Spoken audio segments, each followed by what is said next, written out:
Hello and welcome back, everybody, to the DPC, and I'm going to use big quotations marks this time, daily, because it has not been daily, and the world has been insane, and we've been finishing up the NADPC, but I figured that now that it's all done and over with, we should get back into a little bit more content, talking to some of the wonderful people that exist in our scene, and one of these wonderful people is joining me right now, Mr. Jack Chen, KBBQDota, manager for Quincy Crew, as well as you can see by his shirt. I actually don't think you can based upon the angle I have it at, but used to be Chaos, used to be Forward, used to be Newbie, used to be VCJ, used to be, did I miss any? I don't think so. That was impressive. Sounds like somebody's done their research. I try really hard. But congrats, your team moved on. You're gonna be eligible to play at the major as well. You got second place out of the NADPC region after tiebreakers that could have gone absolutely wild, but then both you and EG kind of just owned Undying in the matches that they had.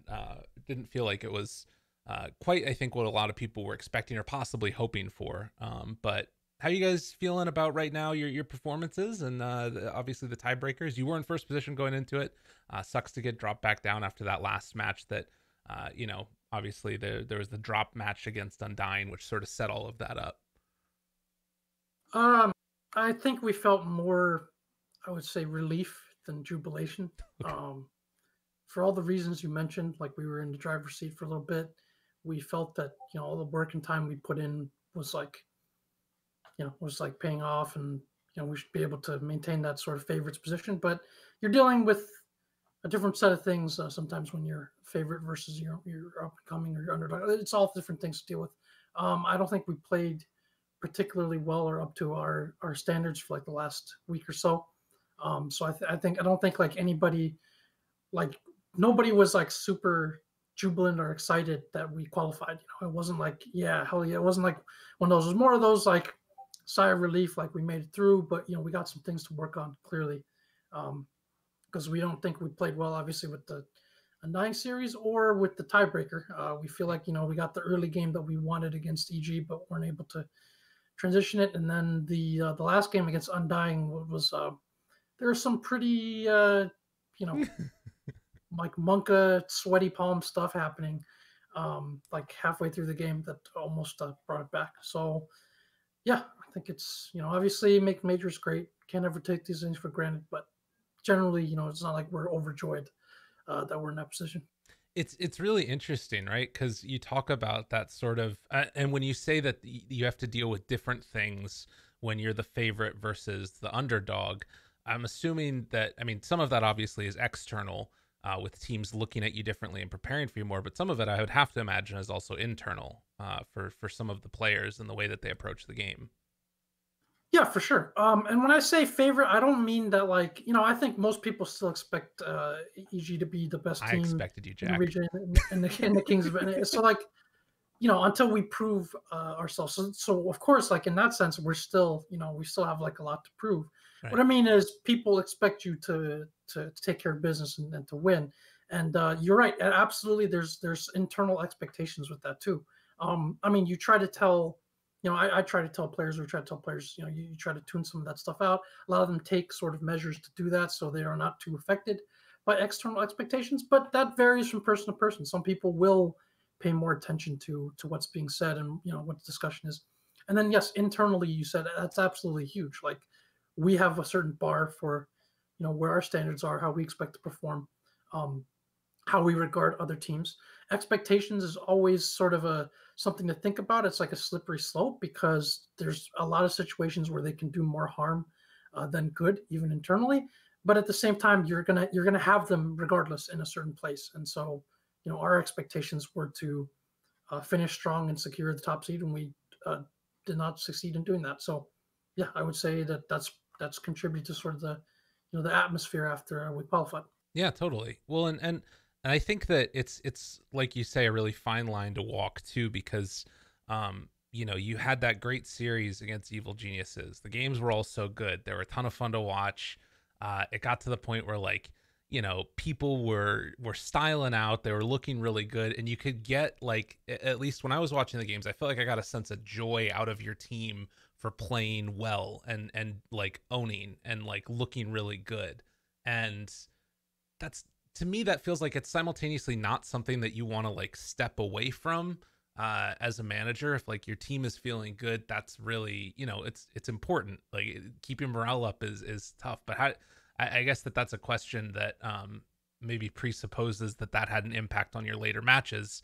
But at least for me, it felt like that was kind of the case. Do you think that it impacted your later matches, that just that win? And I guess like, how do you think about the idea of like maintaining good spirits in a team versus not letting that like go overboard? Is there any like practice that you think could be put into place, or is it just sort of like it's up to the players individually to come up with that themselves? I mean, good question. I think a lot of these situations you kind of go by feel. Right. Obviously, it was very important to us to BDG, or every time we play them, it's got just added importance to it. Like we have players that have, you know, some history with them, and things didn't always end well and stuff like that. Like, of course, it's a, you know, it's a big deal, and there's, you know, some sense of like some building sense of like rivalry and stuff. Those guys want to beat us badly. We want to beat them badly. There's no question about it. Other than the obvious stakes and the sense of competition. So, you know, beating them was big. It was big. It definitely adds a lot of confidence and validation. But anytime you get something like that happens, you know, you also have to be conscious of now you have to deal with a new set of challenges, which is do you take your foot off the pedal a little bit? Do you, you know, are you still like holding to the same standards on everything? It's just always a new set of challenges, and so we knew, like, you know, we're in control of our own destiny. We didn't take care of business. We knew that they're obviously still like a strong and solid team. The practices and playing with them reflected that they were obviously pretty good. So, you know, we had to stay sharp, and like we knew they were going to bounce back, because anytime you beat a good team, like they're going to, you know, that might be in some sense one of the best things that can happen to them, because they're going to take that and they're going to learn from it, and they're going to come back with, you know, a counter punch in the next round. They're not going to just kind of just sit there and take it, you know, if they're a good team. Right. So yeah, like we you know, it goes both ways, but it was important. It's definitely important for confidence validation. Anytime you're, you know, trying to be on the come up or whatever, you need these sort of benchmarks and or whatever you want to call it, inflection points, where you're tested against, you know, something that really matters and you're able to pass the test. You need that for like confidence and stuff. Well, and I think that's really, it's cool to see that's something that you can gain out of a league that's, you know, built out of these NA teams, which is, I think, one of the big criticisms that we've had in the past. And obviously, we're talking specifically about, you know, your matches against EG, but I think that there's probably a lesson to be learned here as well, as you talked about, of you know, not taking your foot off the gas and, you know, keeping the mentality strong when, you know, good things happen for the team as well, which is not normally something that people think about a ton. And that kind of leads me to this next question, which is like, by and large, what are your thoughts on like NA Dota, the teams that are in NA right now? When I look at it, I feel a lot of hope, and I feel like there's a lot of learning going on, particularly this last season, that a lot of teams stepped their game up. Do you kind of share that feeling? Is there, I mean, we've talked a lot about tiers, but do you think it's even fair to think about teams in those ways, or do you think that there's like a ton of room for movement within those? So for absolutely. I mean, when we played, I think a couple of weeks ago, we were talking before like the DPC stuff, right? Like kind of discussing what kind of teams would participate. And I remember the phrase I used was like, it's like worms coming out after a spring rain, you know. Like Jesus. that's what the DPC represented. So I mean, not denigrating anybody as worms. That's a sort of sensation. We're all like worms coming out of the ground, Right. with the rain finally, you know, like getting to us.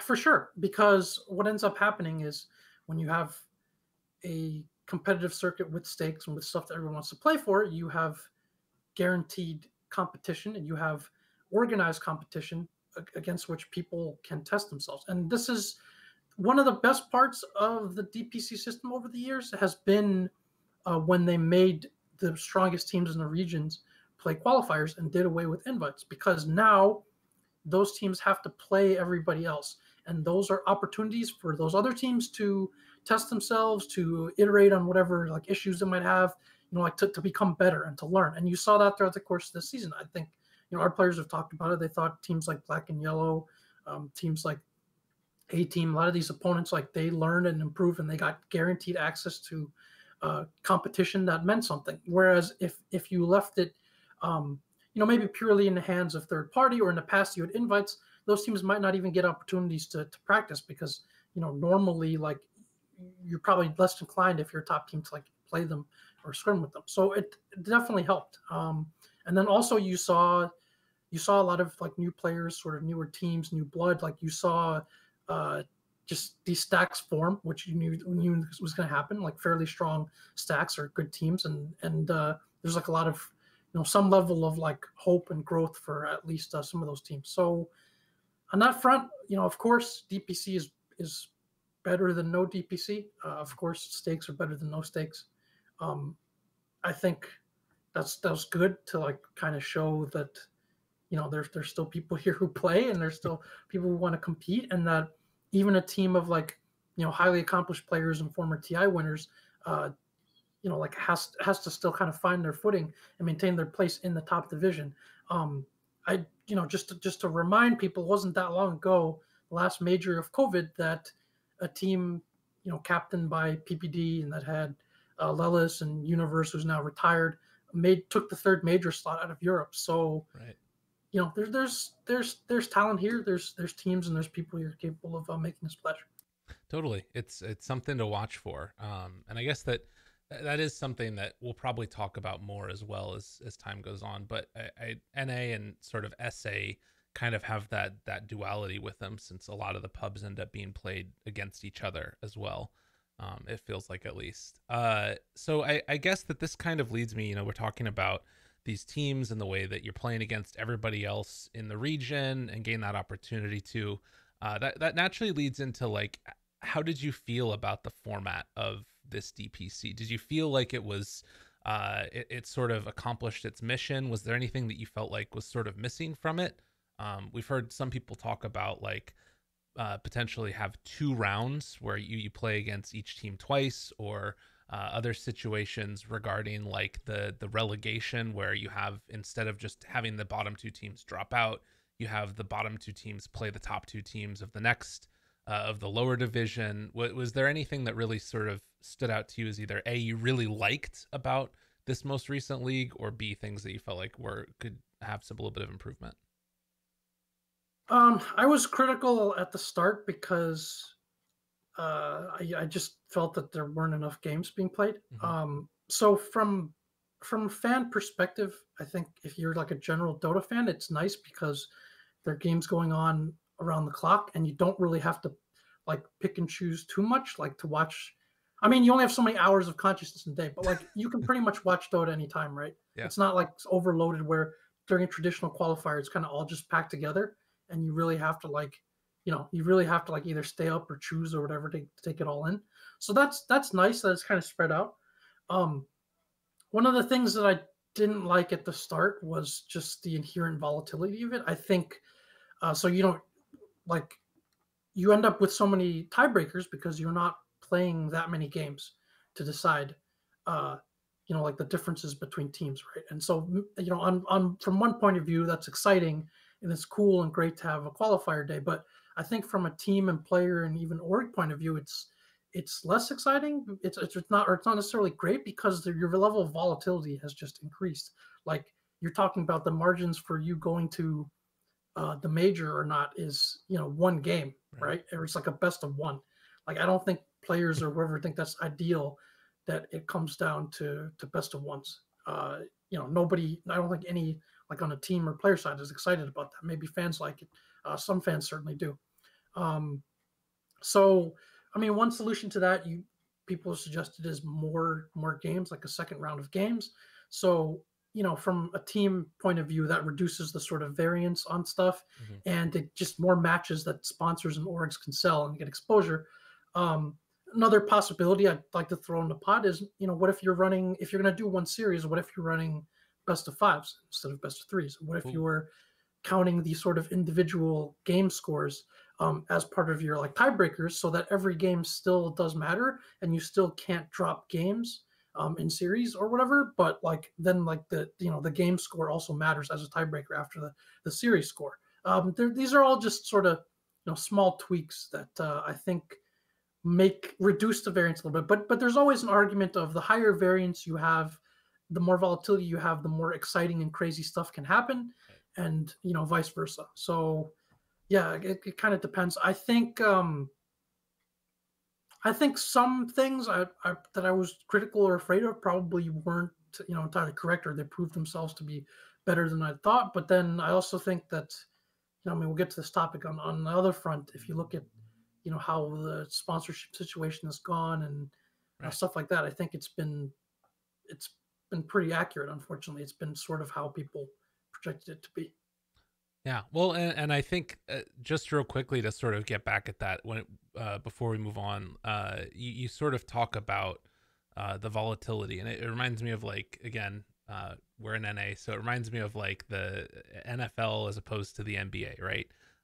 What is it? 16 games as opposed, or I guess 17 games. I'm thinking of fantasy football, as opposed to 82 for basketball.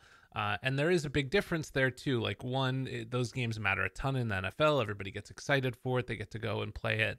But the other part that's sort of not talked about as much is the percentage of players' winnings that's determined by the outcome of their season, which I think is also something that's important to consider. Like, for NBA players, it's sponsorships and it's salaries, which occasionally will have little clauses in there that have to do with like your percentage of winning or whatever, or how many points you score, whatever it ends up being. But in Dota, a lot more of it is determined. I mean, almost particularly in North America, it's almost exclusively, except for one team, determined by the winnings that you get, which is why that volatility probably hurts that much more, I would imagine, or at least has the potential to. So let's go on then to sort of sponsorships. We can jump around a little bit here. Is there I guess that you're sort of in a unique position because your team is really freaking good, but you're also in North America, and there's been some struggle, I guess, finding an org that works for you. And you're sort of making the argument that, or I guess you haven't made an argument yet, but you're alluding to the fact that some of that has to do with the DPC. Do you want to talk a little bit about that? Yeah, sure. I mean, where do you think is best to start on that topic?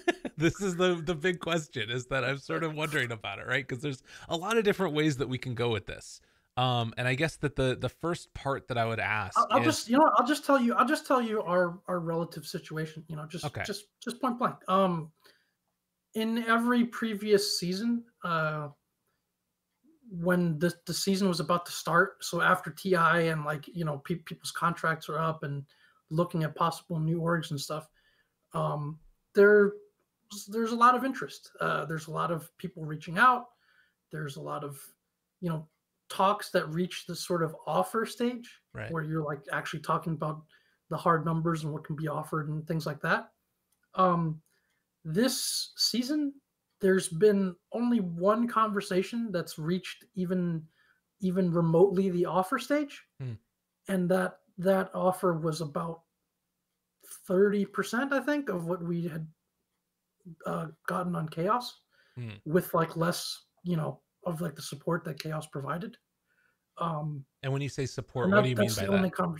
So by support, I mean, like, Chaos was pretty good about, we had a team house, which is important, especially in this situation, because it allows you to scrim EU teams and all that if you have people who aren't living in the same geographical location. So instead of Lelis playing DPC on 150 to 180 ping, he's in a team house with everybody else, right, instead of SVG being on the West Coast, or not West Coast, but Arizona, not being able to scrim European teams. He's on the East Coast with everybody else playing on the same ping, and we can play European teams.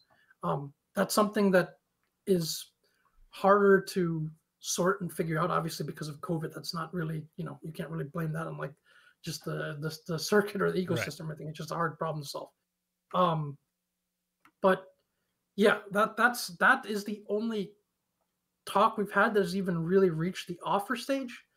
A lot of them don't even reach that stage, so that means that people aren't saying no or turned off by the numbers and stuff like that, because they don't, we haven't discussed them, and they don't necessarily even know what the numbers are. Right. So it's not like you're putting forward a big number saying this is what you have to hit. It's that you're not even getting that opportunity to. Yeah, and to add to that, I mean, there are some regions where teams are being signed. I think notably, I think mostly, I guess, Europe. Right. But then what people don't know publicly is they don't know how those offers, how good those offers are. They don't know how those match up to what previously existed, or what the standards for people are. They don't know about if there's been situations, because we know there have been situations where teams have renegotiated their contracts with their players. It's like you need to take this, or we have to drop you, or something like that. So, something of that nature. That I know for a fact has happened, but it's not usually public knowledge, because why would you publicize it? It looks bad for everybody, but it's something that happens, and it tells you, how much enthusiasm is there, how much sense of growth is there. Do orgs feel like they're being taken care of? Are they stakeholders? They're part of the scene, and I think it's been publicly made known that last year at TI, or not last year, but TI9, there was a discussion of the importance of orgs. And I'd love nothing more than, take this opportunity to sort of illustrate through our region as well, in a lot of ways, what the value of an org is. And like, we're starting to, piece by piece, we can sort of start to get into that. I've already addressed it. So, let's take it to the next point from there. Yeah, I mean, I think that's it's a good point to sort of talk about, is that there is a value to orgs in terms of what they can provide for a team to make it easier for them to compete within a system. I guess that the next question would sort of naturally be from there, the things that Valve are trying to do to support the orgs that we've sort of seen some evidence of, particularly the team bundles. But there's also been the problem with the team bundles that they're not out yet after the first season of the NADPC.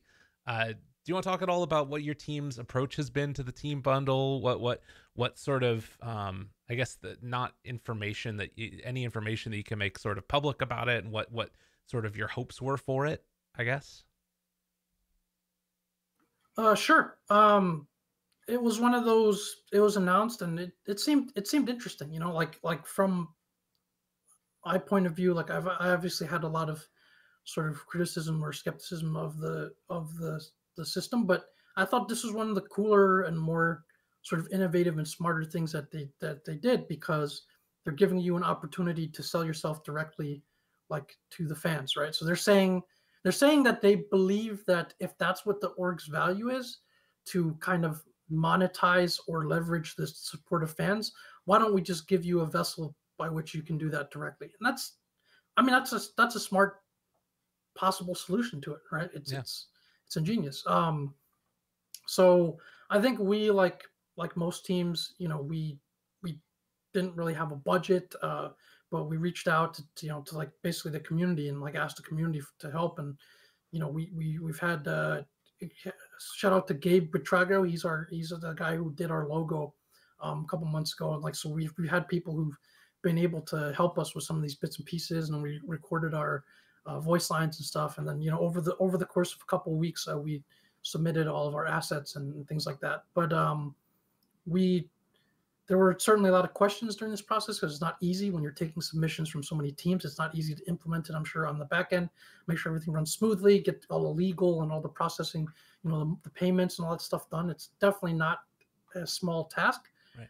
But we haven't heard anything about that in all of February, like any updates or anything. So we just don't know. We were obviously hoping that it would be available some point this first season, because it's like a critical, like, it's very important to know, not only like, we haven't had income from an org directly from playing Dota outside of prize money for almost a year now, right?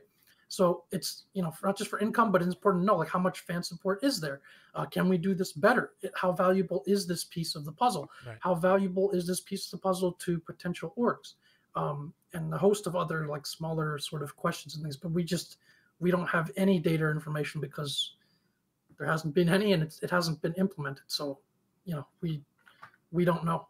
It's just kind of unfortunate, because I think the system has a lot of potential, and it could replace some of the value that orgs provide, if that's what their decision is. They just don't, if Valve just doesn't think that orgs are valuable or worth helping to sustain in the scene, then that certainly helps, and it's just it's a piece of puzzle that has not been it's not manifested yet. You mean so you're saying that if the decision is, well, not the decision, but if it pans out that orgs are not coming in or what have you, or they're not made popular, that it would be another avenue for somebody like you or somebody like your team to be able to generate revenue off of like a Quincy Crew brand without necessarily having to go through an org. Is that what you're telling me basically here? Yeah, that's a potential source of value for sure. Okay. I mean, like if there isn't a great sponsor environment, then frankly, it's hard for or especially when you have such regional disparities in cost, player base, fan base, like interest, uncertainty, sort of the scalability of all this stuff, like the volatility it's in like the competitive structure. Like those are a lot of difficult things that are not making for whatever reasons are not making orgs want to take the plunge really or want to look into it right now. And so anything that kind of mitigates that, it definitely helps. And it also kind of shows you the importance of orgs, because then the orgs who are more stable, who are steady, who are diversified, who do have a way to maintain and keep teams, they start to develop more and more advantages over the stacks and teams that don't. And I mean, we've gone over some of them, but we'll continue to talk through them through this talk, because some of this stuff, it's. Well, tell me about them. What are they? What are like? So you're saying that you feel like there's a competitive advantage that having an org will give a team. We talked about the team house already and being able to have that funding there. But I think that there's also the other argument that like if you're a team that does well, I mean, I guess that's sort of a chicken and egg question. So I think about like the other end of the spectrum, which is a team like OG that has sort of funded their own team house and has become their own org, player-owned orgs. But that also presupposes success, that you're able to win and then make that money and then reinvest it back into the team. So I guess that's an interesting question, is like, are there any other sort of, you feel like, competitive advantages that teams give players, or what exactly were you hitting on there? Sure. I mean, there are a ton. I mean, I think our region is a good example, because you have a monolithic org in EG that exists here, and you can at least, like, even if you don't necessarily see it as clearly from the outside, from inside the scene, it's very clear the advantages they have. So for one, we kind of talked about just boot camp, right? So that, I think every team will tell you that helps. It's better to have people together, like on LAN and playing stuff, than it is to not do that. In our case, or in the case of an Undying, say, or somebody else who's using a player who's native to another region, they're not going to really have that option, or it's going to be much harder, much costlier. Plus, you have issues with like liability, with COVID.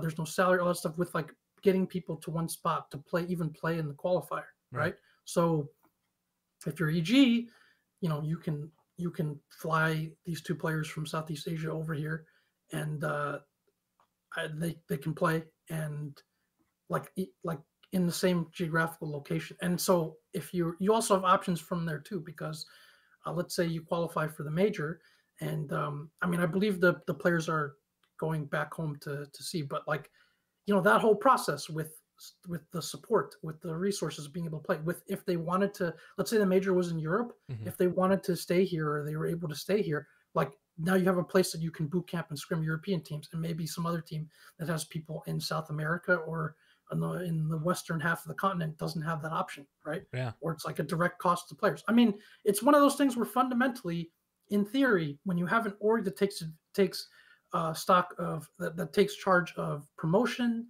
of logistics, of all those sorts of challenges, then the players can focus on competition and on improving themselves, being the best. The players also obviously have more security. I mean, just as an example, if we didn't play during COVID, we would have no income whatsoever. Right.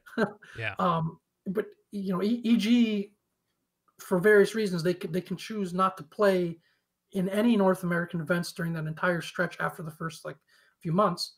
but they'll still have income. They'll still have opportunities to compete in a European event or things like that. Right. Right. So, I mean, those are just some of the examples. Like, obviously, it makes a difference.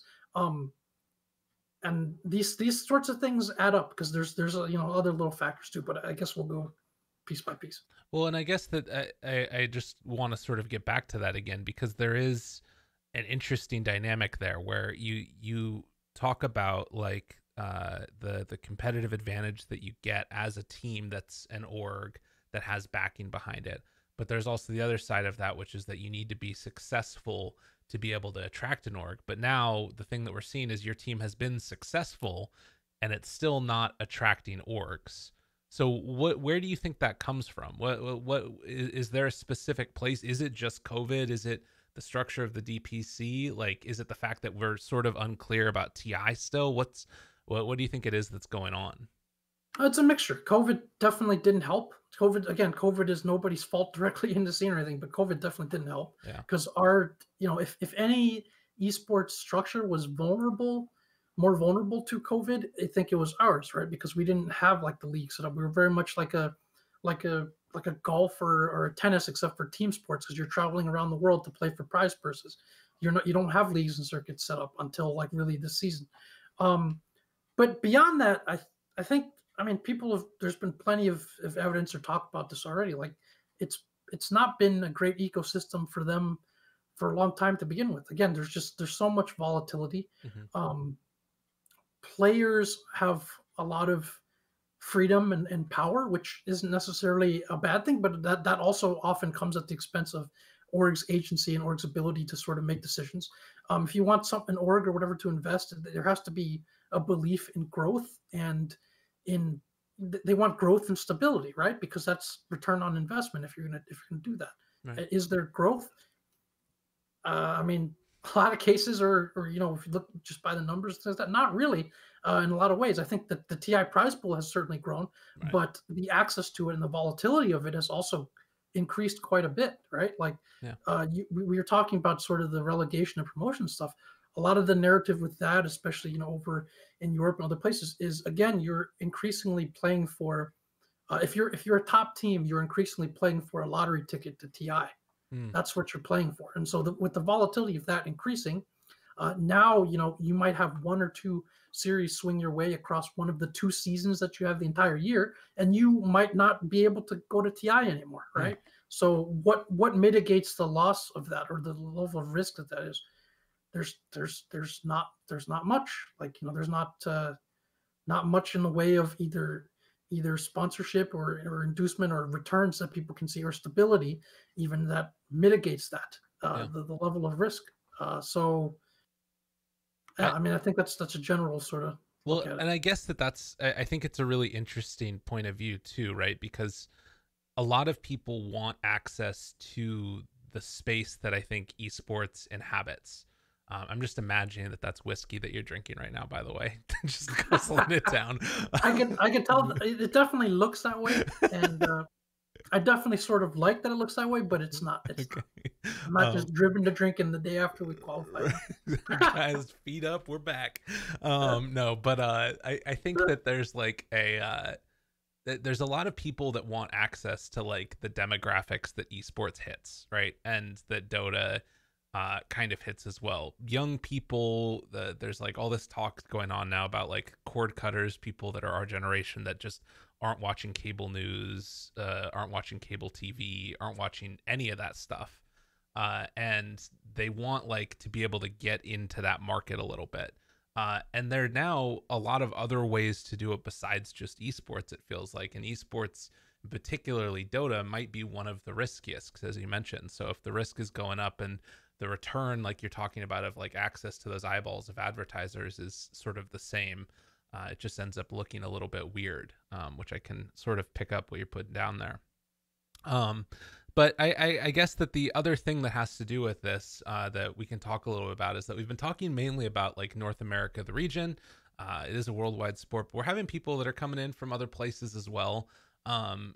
We've got, obviously your team has Lelis that's playing from South America. He's an American citizen, by the way. We have 5 American citizens on our team. That's true. But but he's playing from South America. Would you consider him an import at all of a player?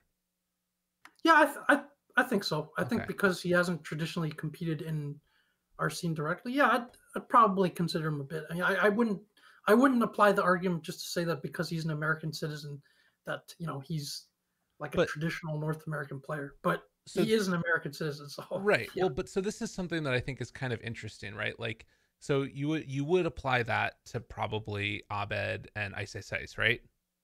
The idea of an imported player, if you will. So what is it that makes somebody that? Is it because if you're talking about if it's competing in the region, they're doing that, right? Like, and that's also what Lelis is doing. So is it playing in the pubs that exist within that region? Like is somebody like after a certain amount of time, do they like lose that designation if they're staying within the region? Like, I guess I kind of want to understand this idea a little bit.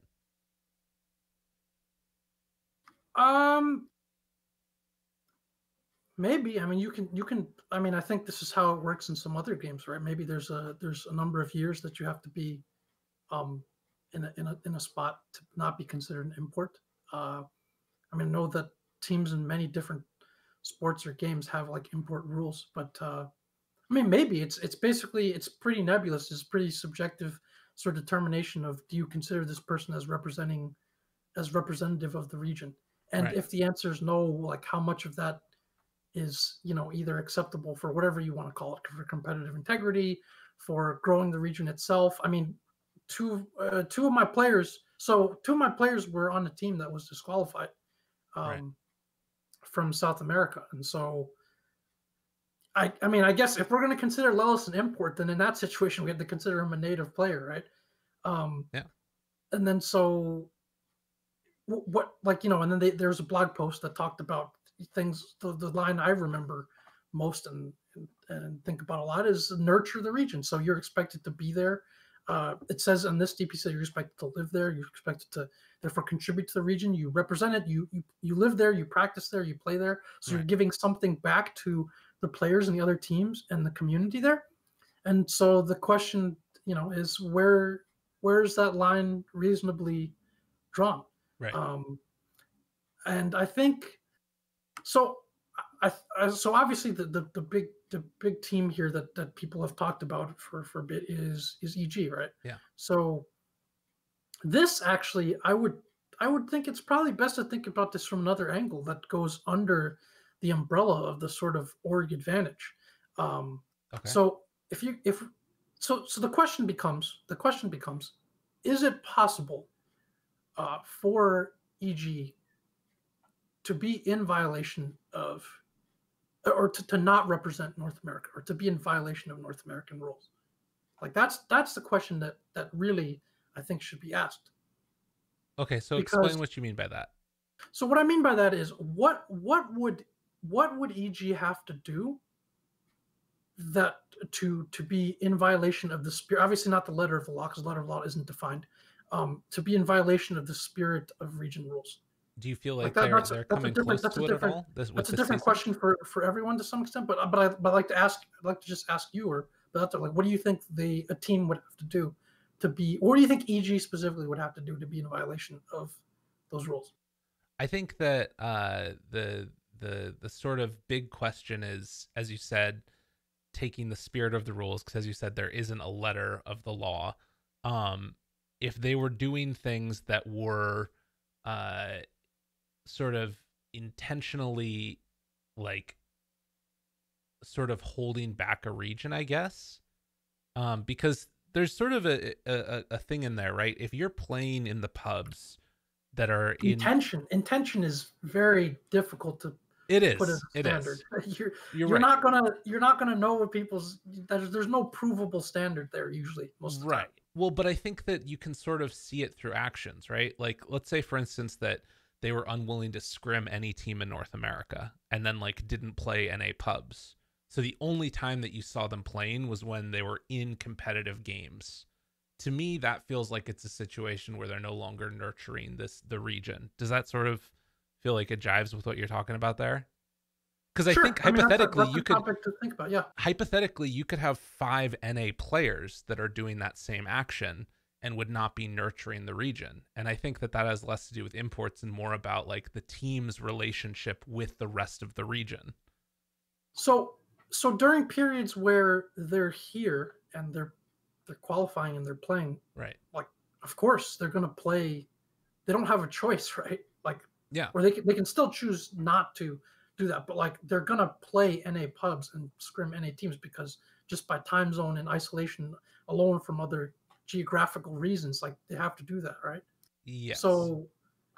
So by Valve's ruling, it's that you can't just do that for like the qualifier period. So right. I mean, again, I ask you, like, where's that line for you? Because, you know, like what do you think that line should be, or what would you define that as?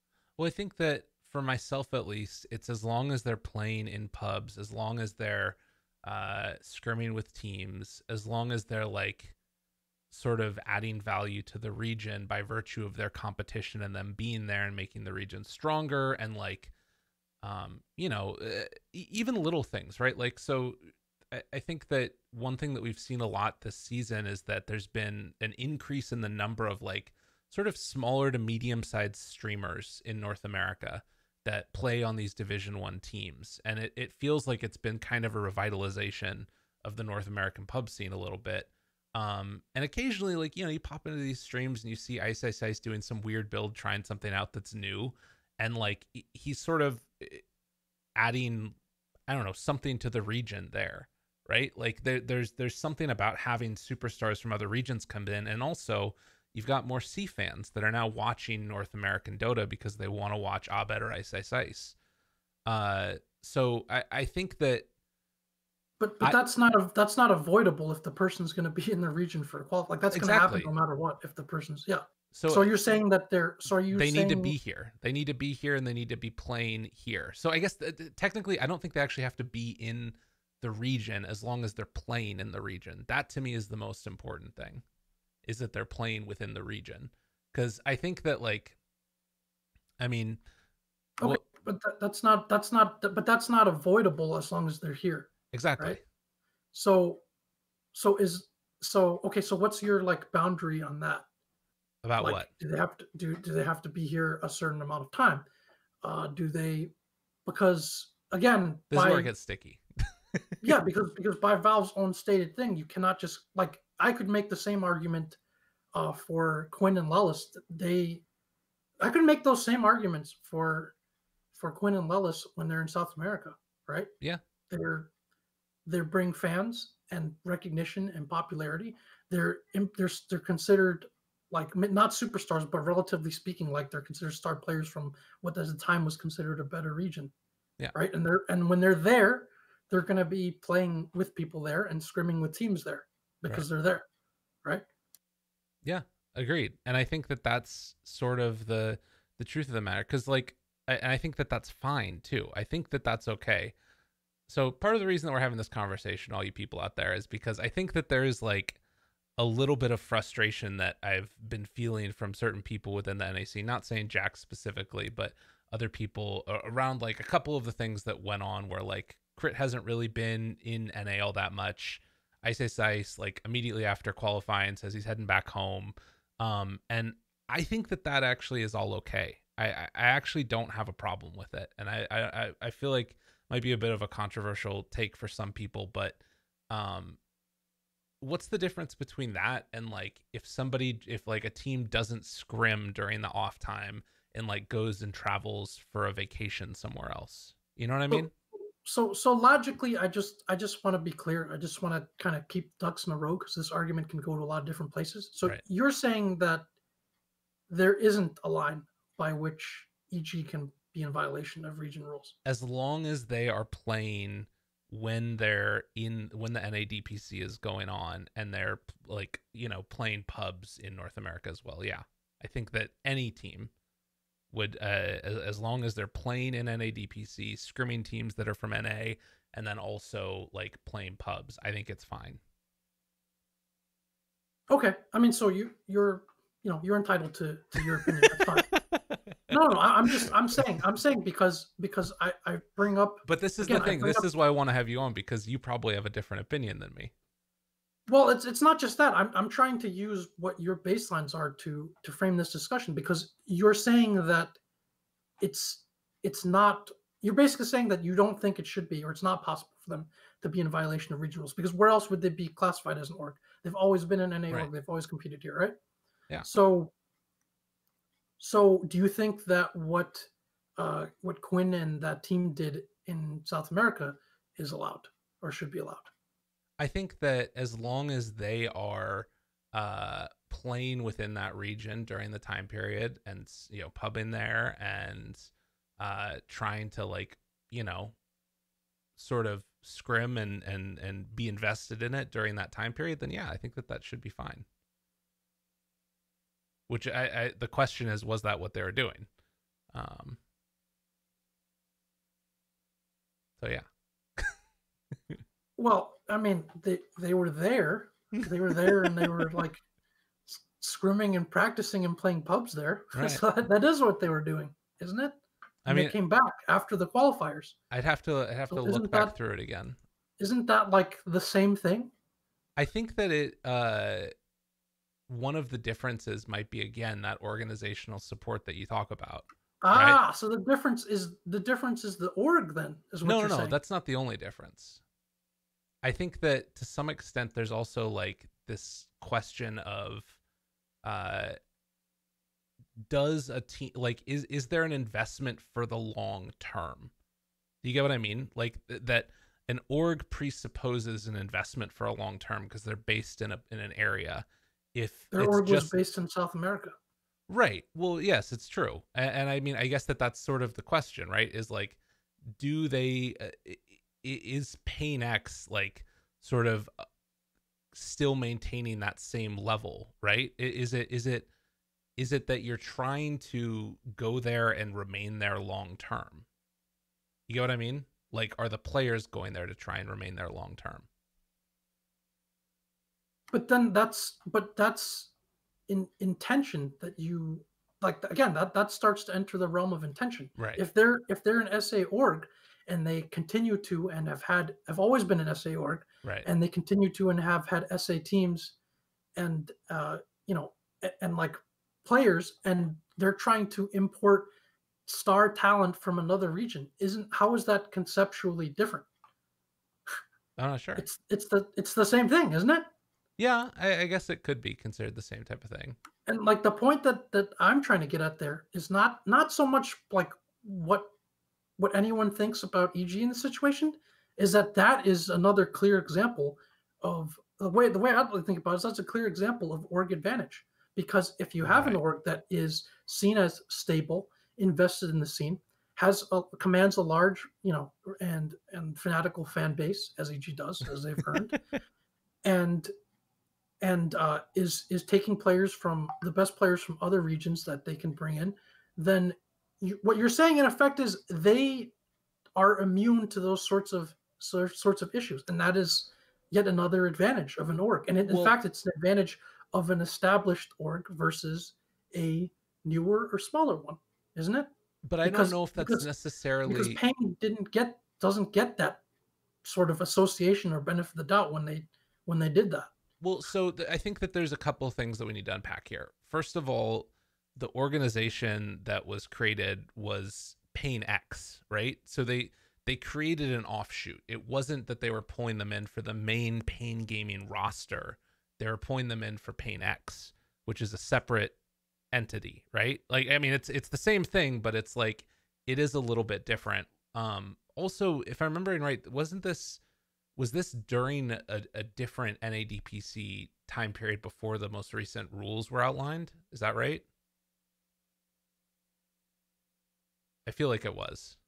I'm looking up sort of this is a couple years ago. This is 2018. Yeah, so I think that it is a different time period as well, where maybe some of those rules were still being put into formation and stuff. And I would be curious if the rule set had been changed somewhat and more revamped in response to that. You know what I mean? Like I wouldn't be surprised if that happened. So like I think that there's a couple things there. One is maybe the rule sets have changed since that time period, and there's like new established things for it.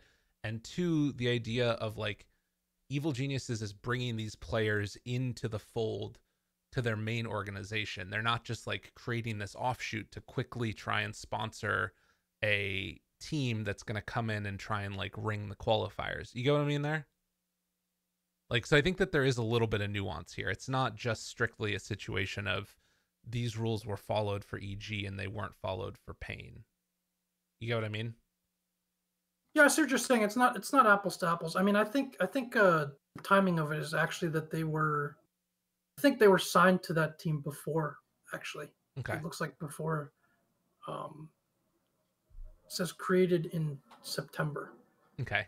And then, so yeah. I mean, I'd also like to point out that we're both talking about this thing when we haven't got all the facts. So that's also never a good situation.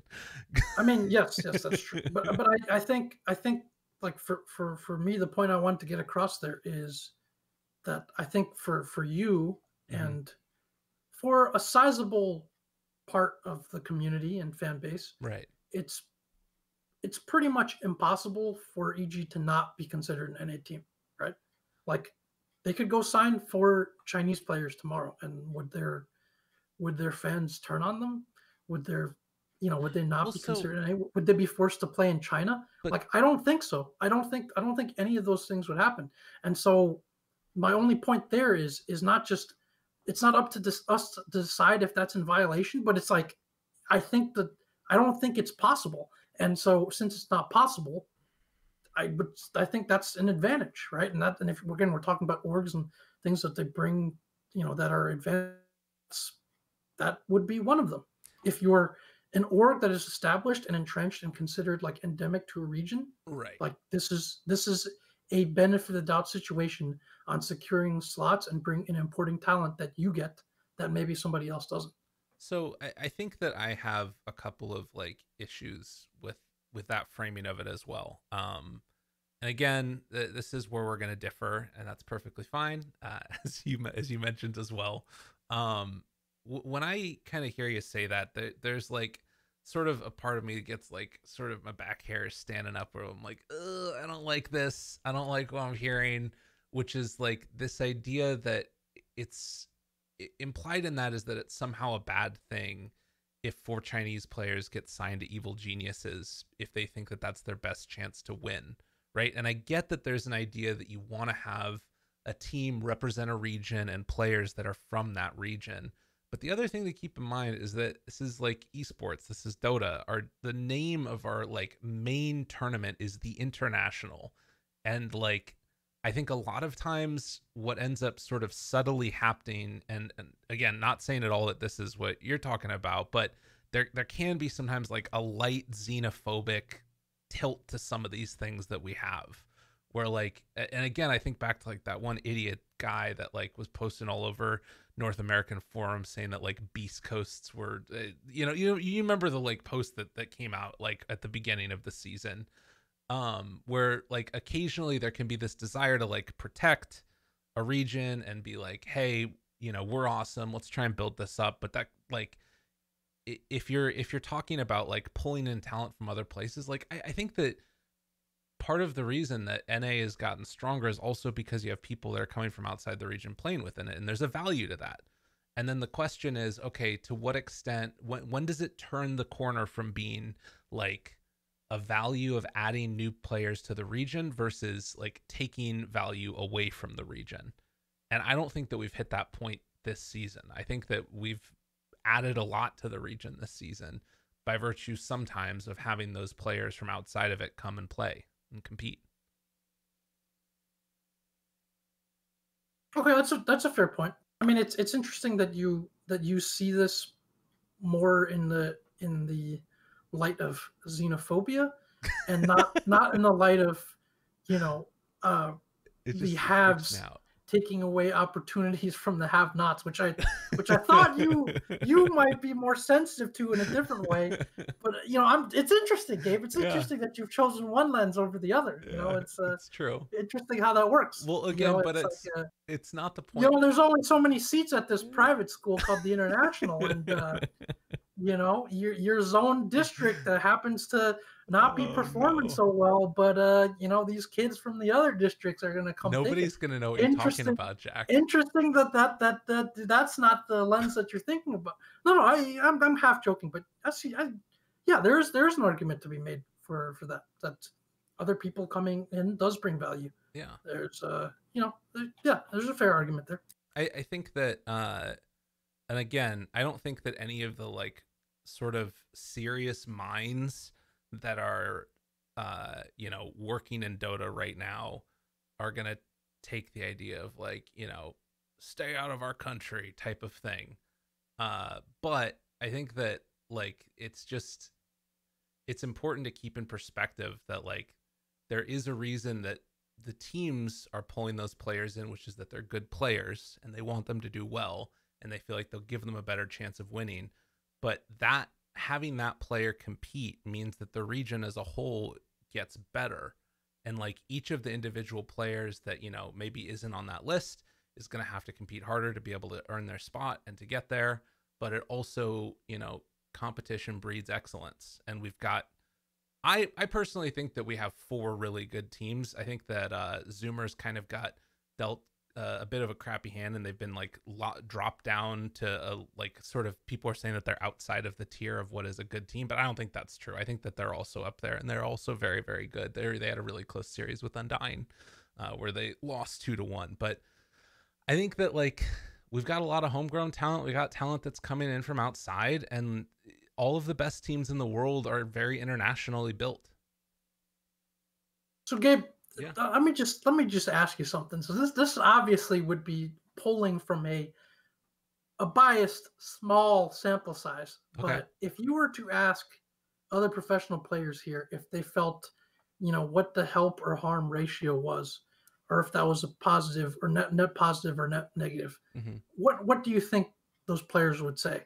I think it depends on which players you ask.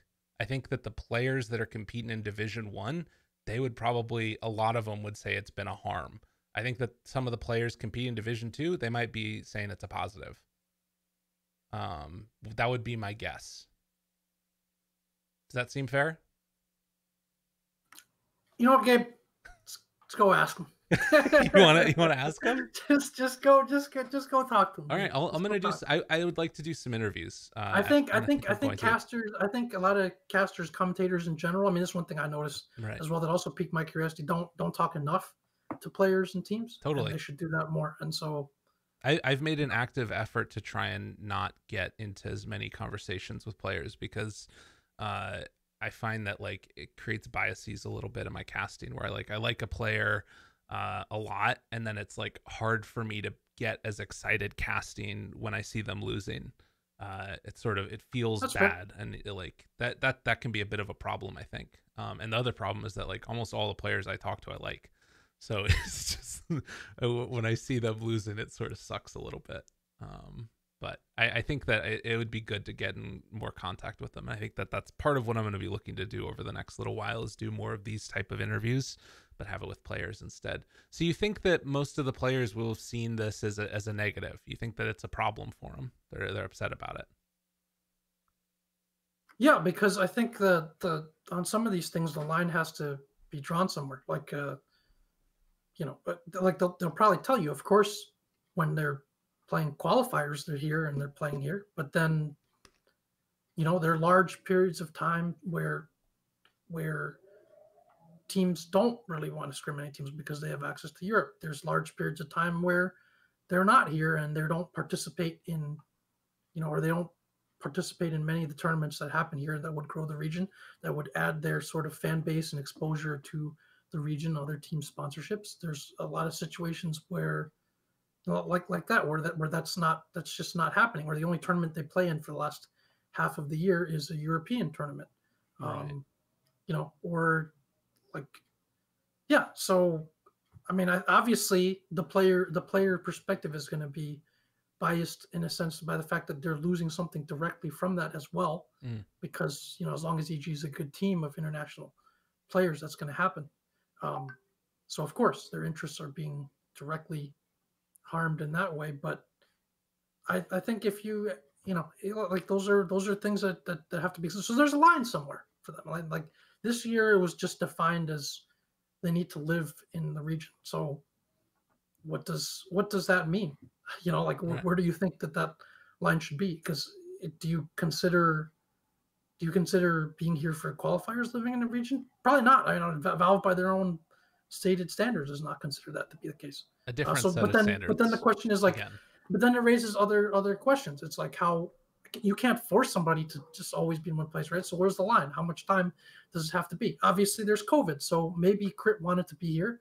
And Crit has been here in the past, but he can't maybe because of COVID.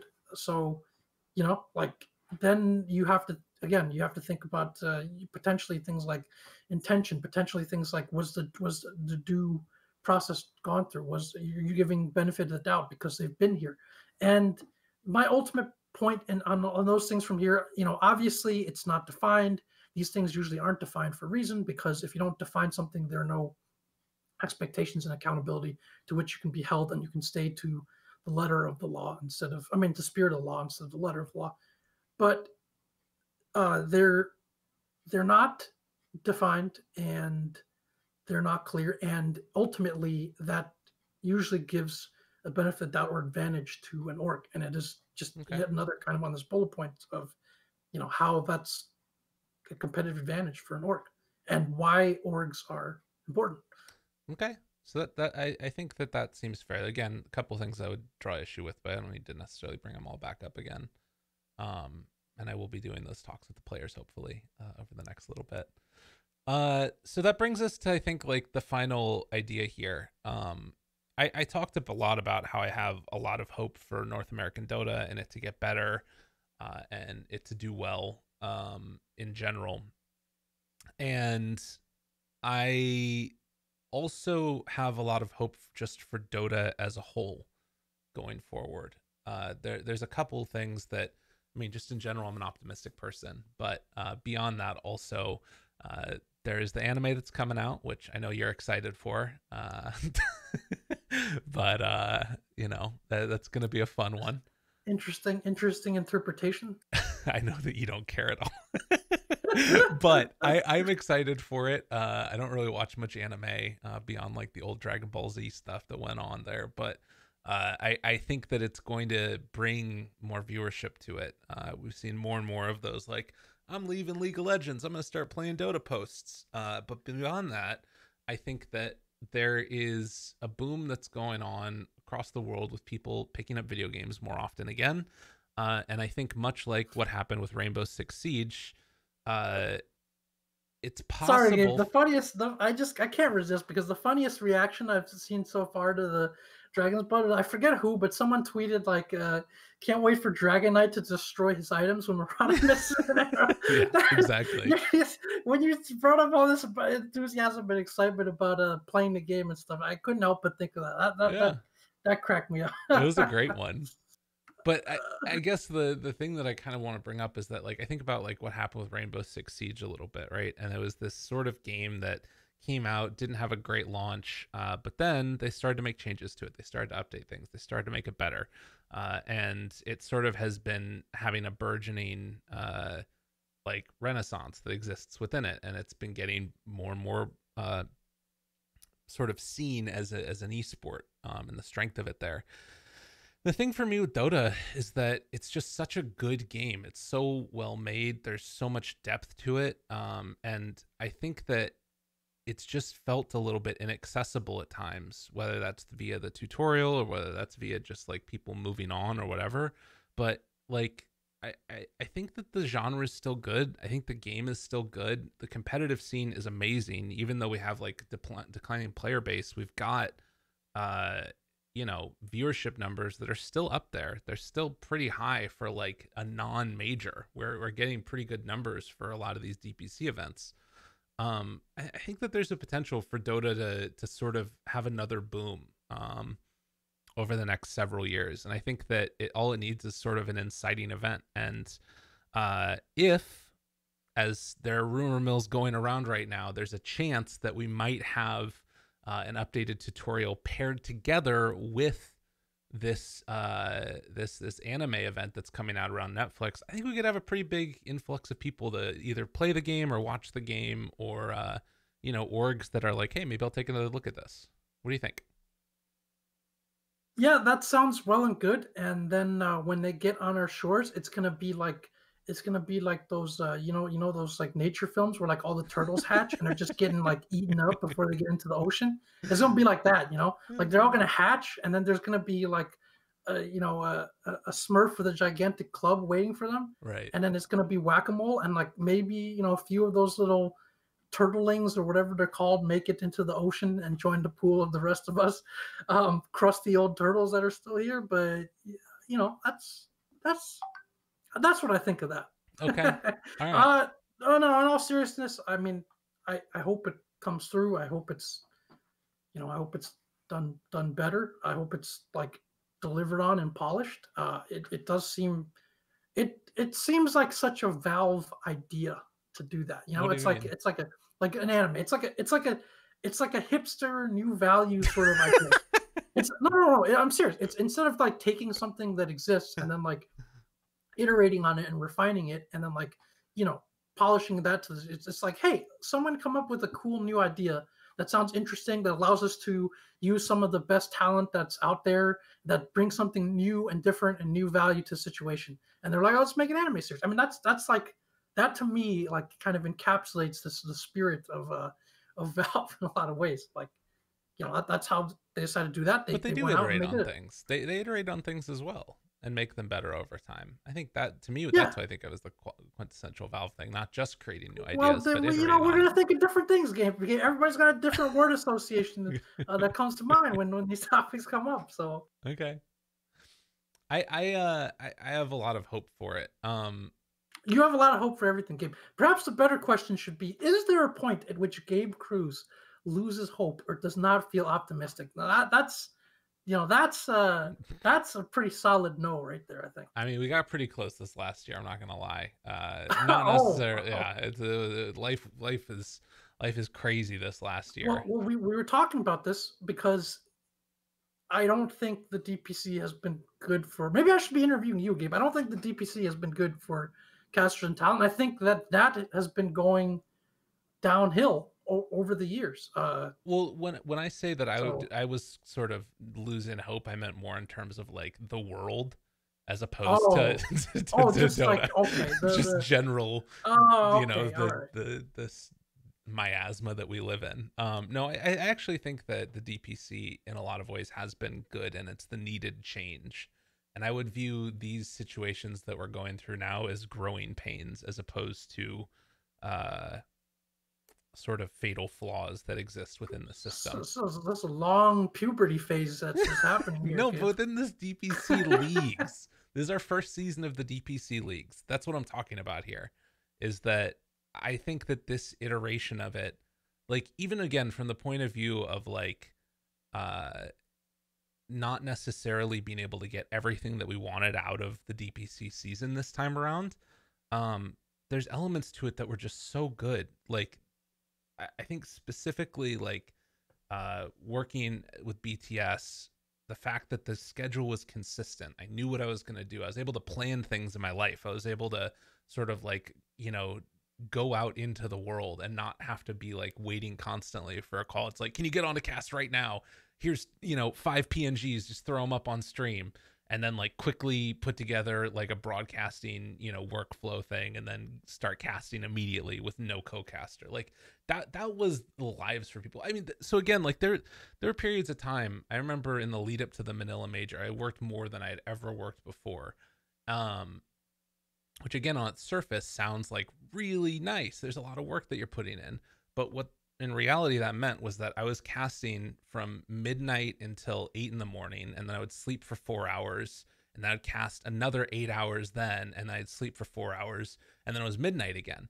And I did that for 2 weeks of just 16 hours a day nonstop. Like, that is unhealthy and awful and like not something that anybody should be doing.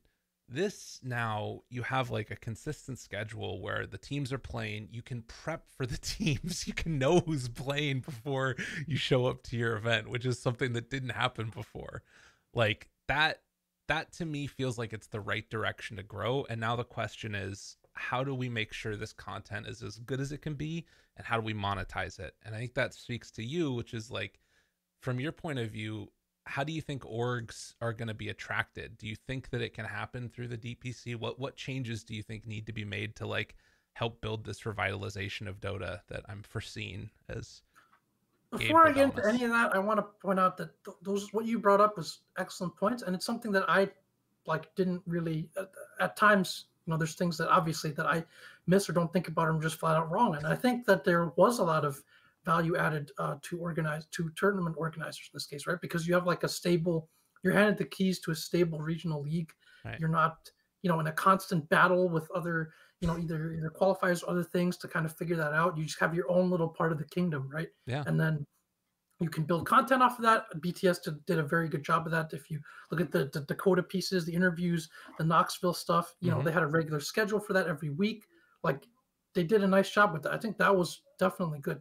And I think it's part of stuff you mentioned, like I was talking earlier about around the clock qualifiers they used to have. Like, yeah, I remember early on in those qualifiers, it was crazy. Like you people who there were like these people scheduling like the broadcasts and stuff, and like there's that guy like Stats by Leo or something. Yeah. He probably didn't sleep for like 2 or 3 days. I was like, how is this guy still alive right now? Like he's just scheduling like simultaneous regions and broadcasts and everything. And he's admitting the games. Yeah, he had the admin, he had to adjust to all the like little things that might happen. Like, you know, maybe somebody like can't cast or somebody's sick or like there's some bad pairing or some overlap or something, some scheduling snafu, and he's on all of it. And I was like, this guy's got to be a bot, dude. This guy can't be an actual human being.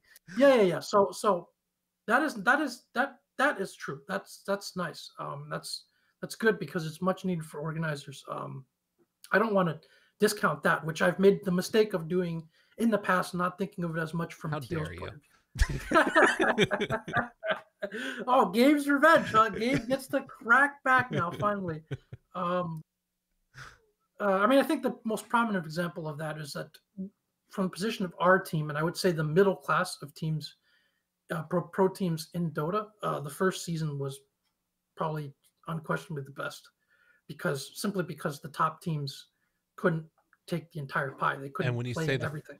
The first season, you mean the season where there were 11 majors and 11 minors? Yeah. It was difficult and it was kind of hellish for organizers, and there are a lot of issues with it. But you know, for the middle class, that was growth because there was so much prize money that was available both in the circuit and that the top teams couldn't possibly monopolize just because of physical limitations. You know, like alone. So, but then that was bad for organizers. So again, it's. You know, zoom back out. These things are never easy. There's always a lot of different parties involved that have to be thought about. But I think that from most teams and orgs' point of view, it has not been improved. So let's segue that into your point, which is you're asking about kind of what needs to happen, right? I mean, I think one thing that would help is if orgs and stuff know as much in advance as possible what the iterations are going to be for upcoming seasons, because now you, instead of doing your yearly plan and you have like 2 weeks of notice, you know, or maybe a little bit more, because there's word going around that there were like orgs or an opportunity for people to meet with Valve, but then even then it's imperfect process because who do you invite to those meetings? Who gets to be a part of those? Who even potentially, you know, according to Loda and some others, shapes the agendas of those meetings? I mean, again, going back to Org Advantage, you know that EG's at those meetings. You know that they're in some ways going to be able to even shape like some of the decisions or conversations that happen. But are the other orgs looking to get in, or are the other ones going to have a seat at that table, right? Are they going to have? I talked to a number of orgs and they didn't know either about the meetings or they didn't have the information on that stuff. And then you don't have time to really plan or make any sort of long-term decisions, and you have no sense of stability because anything that you invest into could just be completely reiterated on and blown up the following year. Well, and then so real that creates an atmosphere among among orgs and among people coming in of like, they don't really seem to want us here. We don't seem to really have a foothold or much power or say. They can just totally pull a switcheroo on us. Like, there was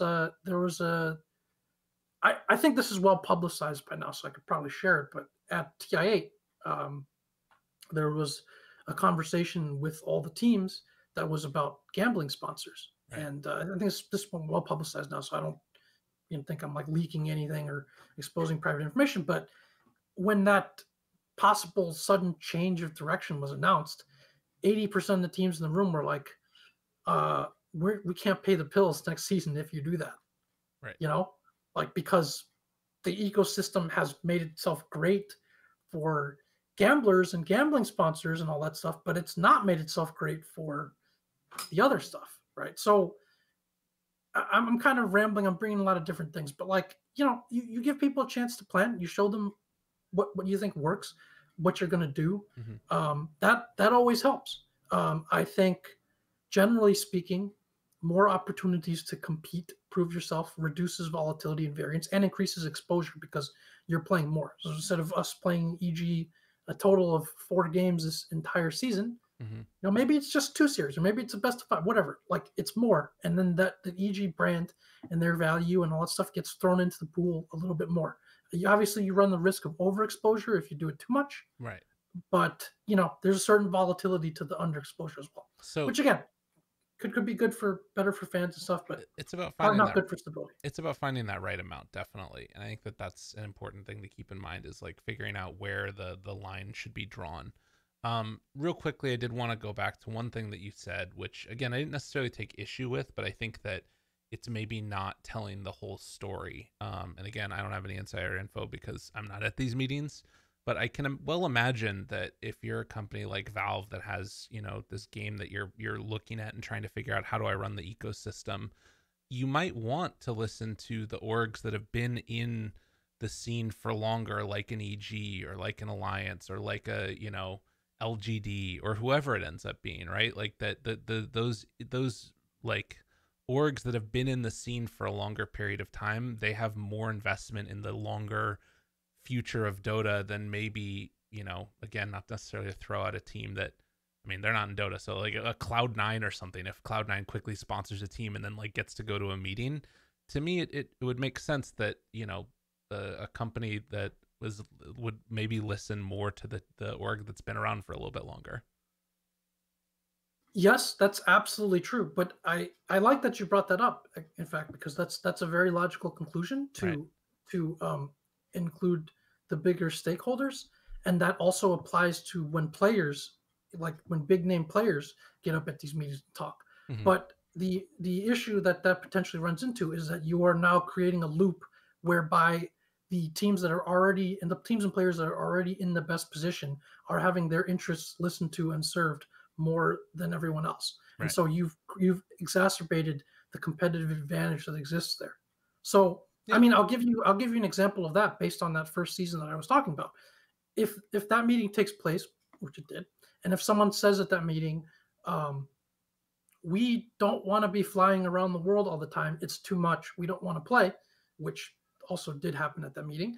And, let's say that's what Valve hears from the biggest stakeholders, the guys who've been around longest, won the most, have the most fan impact. They have a different set of incentives. They're gonna listen. This is why this is literally why players have a hard time organizing, because between the upper class, the middle class of players, there's already very big difference in interests and incentives, right? Yeah. So then maybe Valve takes account of that being said at the meeting, and maybe they say, all right, cool. So you're in favor of contraction and centralization of like the prize pool. We're in favor of that too, because that's good for us. Like, maybe it's less work. Maybe we don't have to send guys to like 12 different tournaments and 4 different majors and have them working their asses off with like no appreciation or love from the community for all the stuff that they do. That's fine. We'll just make it 2 majors, right? And then that helps who? That helps the people who've spoken up, and that becomes a self-fulfilling prophecy, whatever you want to call it, like a self-sustaining loop that generates more and more competitive advantage. And I think again, that what's really important there as well to keep in mind is that what you're talking about doesn't require there to be anybody working in bad faith or to have bad intentions. Yes, yes. It doesn't have to be some nefarious cabal conspiracy thing, although you can see why people would draw that conclusion very easily. But Those people. that's the, like you said, even without the intentions, take out the intentions. Right.